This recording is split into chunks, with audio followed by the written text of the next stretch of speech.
కాకినాడ జిల్లా తునిలో చిన్నారి Gnaneshwari missing case mystery ఇంకా వీడలేదు. 7 రోజులుగా గాలింపు ముమ్మరంగా కొనసాగుతుంది. సిహెచ్ అగ్రహారంలో వారం రోజులకు ముందు అదృశ్యమైన చిన్నారి జ్ఞానేశ్వరి కోసం బృందాలుగా ఏర్పడి పోలీసులు గాలిస్తున్నారు. అన్ని కోణాల్లో దర్యాప్తు చేస్తున్నారు. తుని నుంచి నర్సీపట్నం వరకు సుమారు 37 సీసీ కెమెరాలను పరిశీలిస్తున్నారు.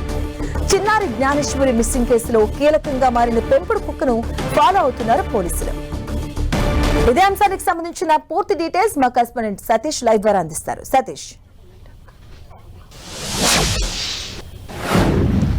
మాధవి, చిన్నారి జ్ఞానేశ్వరికి సంబంధించి గత 7 రోజుల నుంచి కూడా ఆచూకీ కోసం పోలీసులు అయితే గాలింపు చర్యలు ముమ్మరంగా కొనసాగుతున్నాయని చెప్పుకోవచ్చు. ప్రస్తుతానికి మనం సిహెచ్ అగ్రహారం ఎక్కడైతే చిన్నారి మిస్ అయిందో ఆ ఇంటి దగ్గర అయితే మాత్రం ఉన్నాం. మనం అక్కడ పూర్తిగా అంటే ఒక పెంపుడు కుక్క ఆచూకీ లభ్యం కావడంతో కనీసం కొంత ఆశ అయితే చిగురించిందని చెప్పుకోవచ్చు. ఆ పెంపుడు కుక్కకి GPS రేడియో కాలర్ తగిలించడం ద్వారా పెంపుడు కుక్క కదలికల ఆధారంగా కొన్ని అంటే చిన్నారి కోసం ఆచూకీ తెలిసే అవకాశం ఉన్న నేపథ్యంలో అధికారులందరూ కూడా పూర్తి స్థాయిలో ఇటు వెటర్నరీ వైద్యులు కూడా కుక్క దగ్గరికి రావడం జరిగింది. నిన్న నుంచి కూడా అంటే కుక్క ఎప్పుడైతే దొరికిందో అప్పటి నుంచి కూడా ఒక వైల్డ్ వాతావరణంతో భయపడిపోయిన పరిస్థితులు కూడా ఉన్న నేపథ్యంలో ప్రతి ఒక్కరిని కూడా కరుస్తున్న పరిస్థితి. అయితే ఆ కుక్క పుట్టినప్పటి నుంచి కూడా ఇదే మకంలో ఉంది. వీళ్ళందరికీ కూడా అలవాటైన కుక్క అయినప్పటికీ కూడా చిన్నారి తల్లి ఎవరైతే ఉన్నారో ఆ తల్లిని కూడా కరిసిన పరిస్థితి ఉంది. ప్రస్తుతానికి అంటే కుక్క పరిస్థితి ఏ విధంగా ఉంది, ఎలాంటి పరిస్థితులు ఉన్నాయనే అంశం అయితే తల్లిని అడిగి ప్రయత్నం చేద్దాం. చెప్పండి, అంటే ప్రస్తుతానికి అయితే మాత్రం చిన్నారి మిస్ అయ్యి 7 రోజులైంది. 7 రోజుల నుంచి కూడా చిన్నారి కోసం అయితే గాలింపు చర్యలు అయితే కొనసాగుతున్నాయి.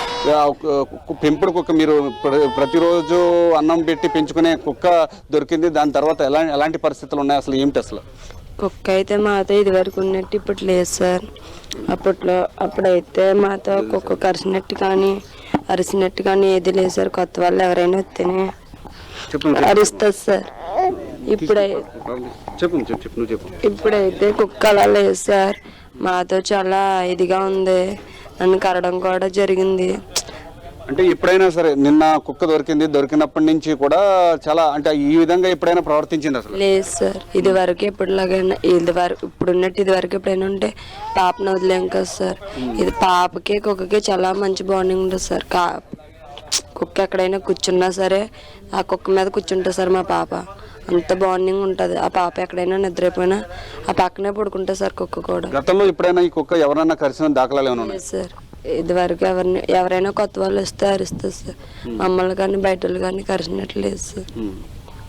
అయితే ప్రస్తుతానికి అయితే మాత్రం మనం పెంపుడు కుక్క విజువల్ కూడా చూసుకోవచ్చు. అసలు అయితే దీనికి సంబంధించి వైద్యులు అంటే పూర్తిగా దానికి ఒక మత్తు ఇంజెక్షన్ ఇచ్చి రేడియో కాలర్ ట్రాకింగ్ అయితే ఏదైతే ఉందో ఆ ట్రాకింగ్ సిస్టాన్ని మెడకు తగిలించడం ద్వారా ఆ కుక్క వదిలిన తర్వాత దాని కదలికల ఆధారంగా కొంత ఆధారాలు తెలిసే అవకాశం ఉందని చెప్పి పోలీసులు అయితే మాత్రం పూర్తి స్థాయిలో దీనికి సంబంధించి దర్యాప్తు అయితే కొనసాగిస్తున్నారని కూడా చెప్పుకోవచ్చు. అయితే ప్రస్తుతం ఇప్పుడు కనుక మనం చూసుకుంటే కనుక పాప జాహ్నవి అయితే మిస్ అయ్యి 7 రోజులైంది. 7 రోజులకు సంబంధించి గత 7 రోజుల నుంచి కూడా పోలీసులు అంటే కాకినాడ జిల్లాకు సంబంధించిన పోలీసులందరూ కూడా నిర్విరామంగా ఇక్కడే పాప గాలింపు చర్యలో నిమగ్నమై ఉన్నారని కూడా చెప్పుకోవచ్చు. అయితే ఇది సుమారుగా 40 ఎకరాల పామాయిల్ తోట ఉంది. పామాయిల్ తోటతో పాటు పక్కనే కూడా ఒక కొండ కూడా ఉంది. ఈ కొండ అంతా కూడా పోలీసులు పూర్తి స్థాయిలో జల్లెడి పెట్టారు. పోలీసులతో పాటు అటవీ శాఖ అధికారులు, SDRF బృందాలు పూర్తిగా అణువు కూడా ఈ చుట్టుపక్కల ప్రాంతం అంతా కూడా జల్లెడి పెట్టినప్పటికీ కూడా పాపకు సంబంధించి ఇప్పటి వరకు కూడా చిన్న ఆధారం కూడా లభించలేని పరిస్థితి అయితే మాత్రం ఉందని కూడా మనం చెప్పుకోవచ్చు మాధవి. అయితే దీనికి సంబంధించి అంటే ఒకే ఒక చిన్న ఆశ అంటే పాప మిస్ అయింది. ఎప్పుడైతే మిస్ అయిందో ఆ మిస్ అయిన సమయం నుంచి కూడా పెంపుడు కుక్క కూడా కనిపించలేదు. తర్వాత ఒక 2 రోజుల క్రితమే పెంపుడు కుక్క కనిపించడంతో కొంత ఆశ అయితే మాత్రం కలిగింది. ఖచ్చితంగా పాప మిస్ అయిన దానికి సంబంధించి ఏదో ఒక ఆధారం కుక్క ద్వారా తెలిసే అవకాశం ఉంటుందని చెప్పి అధికారులు అయితే మాత్రం పూర్తి స్థాయిలో ఆ పెంపుడు కుక్కకి సంబంధించి ఒక GPS తగిలించడం ద్వారా దాని కదలికల ఆధారంగా కొంత వివరాలు అయితే తెలుసుకునే ప్రయత్నం అయితే మాత్రం చేస్తున్నారు. అది అయినప్పటికీ కూడా అంటే అసలు పాప మిస్ అవ్వడానికి ఎన్ని కోణాలు ఉన్నాయో అన్ని కోణాల్లో కూడా పోలీసులు దర్యాప్తు అయితే ముమ్మరం చేశారని కూడా చెప్పుకోవచ్చు. ఈ ప్రాంతం నుంచి సీసీ కెమెరాలు ఇటు నర్సీపట్నం వెళ్ళడానికన్నా లేకపోతే తుని వెళ్ళడానికన్నా ఈ మధ్య ఉన్న సీసీ కెమెరాలు అన్నిటిని కూడా పోలీసులు అయితే ఇప్పటికే తనిఖీలు అయితే మాత్రం నిర్వహించారు, పరిశీలించారు. ఎటువంటి ఆధారం కూడా లభించలేనప్పటికీ కూడా చుట్టుపక్కల అంటే సిహెచ్ అగ్రహారం కానీ దొండవాక ఈ 2 గ్రామాలకు సంబంధించి హౌస్ టు హౌస్ సర్చ్ కూడా నిర్వహించారు. ప్రతి ఇంటికి కూడా వెళ్ళి అసలు పాప పాపకు సంబంధించి ఏమైనా ఆనవాళ్ళు ఏమైనా ఉన్నాయనే విషయాన్ని అయితే మాత్రం గమనించారని కూడా మనం చెప్పుకోవచ్చు. దాంతోపాటు అంటే ఇదంతా కూడా కొండ ప్రాంతం కావడంతో జీడిపుక్కలు ఏరుకునేందుకు కొంతమంది ఈ ప్రాంతానికి కూడా వచ్చే అవకాశం ఉన్న నేపథ్యంలో ఆ కోణంలో కూడా పోలీసులు అయితే మాత్రం దర్యాప్తుని రైట్. Thank you Satish.